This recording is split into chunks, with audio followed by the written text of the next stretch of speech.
भारतात नरेंद्र मोदींचं काम आणि महाराष्ट्रात देवेंद्र फडणवीस साहेबांचं काम आणि आपल्या सांगली जिल्ह्यात प्रत्येक भाजप आमदाराचं काम, खास करून कार्यसम्राट आमदार सुधीरदादा गाडगीळ यांच्या कामाला आणि यांच्या नेतृत्वाला मी नमन करतो। आणि मी भारतीय जनता पार्टीत यासाठी प्रवेश करतोय, येणारी महापालिका असेल किंवा येणारा जो काही माझा राजकीय प्रवास असेल तो मी या नेत्यांच्याकडे बघून आणि या नेत्यांच्या कामाकडे बघून मी भारतीय जनता पार्टीत प्रवेश करण्याचं 11 तारखेला एक विजन डोळ्यासमोर घेऊन मी भारतीय जनता पार्टीत जातोय।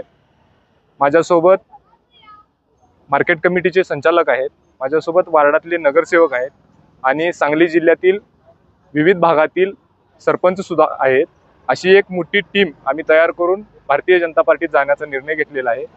येणाऱ्या 11 तारखेला 3 वाजता भारतीय जनता पार्टीचे महाराष्ट्र राज्याचे अध्यक्ष रवींद्र चव्हाण साहेब, ह्या सांगली जिल्ह्याचे पालकमंत्री चंद्रकांत दादा पाटील आणि या सांगली जिल्ह्यातील भाजपवर प्रेम करणारे आणि भाजपचे एकनिष्ठ सर्व कार्यकर्ते आणि सर्व पदाधिकारी, सर्व आमदार यांच्या सर्वांच्या उपस्थितीत हा प्रवेश संजयनगर सांगली येथे संपन्न होणार आहे। 11 तारखेला अहिल्यादेवी होळकर चौकापासून त्यांची एक जंगी मिरवणूक आम्ही संजयनगर भागापर्यंत आणणार आहोत आणि यासाठी आम्हाला सुधीरदादा गाडगीळ आणि सुधीरदादांच्या मार्फत जी काही त्यांची टीम आहे किंवा जी काही भाजपचे कार्यकर्ते आहेत ते सुद्धा आमच्यासोबत या ठिकाणी उपस्थित राहणार आहेत। काँग्रेसमध्ये गेले अनेक वर्ष होता, खासदारांचे एक समर्थक मानले जात होता, तरी सुद्धा का निर्णय घेतला सोडण्याचा?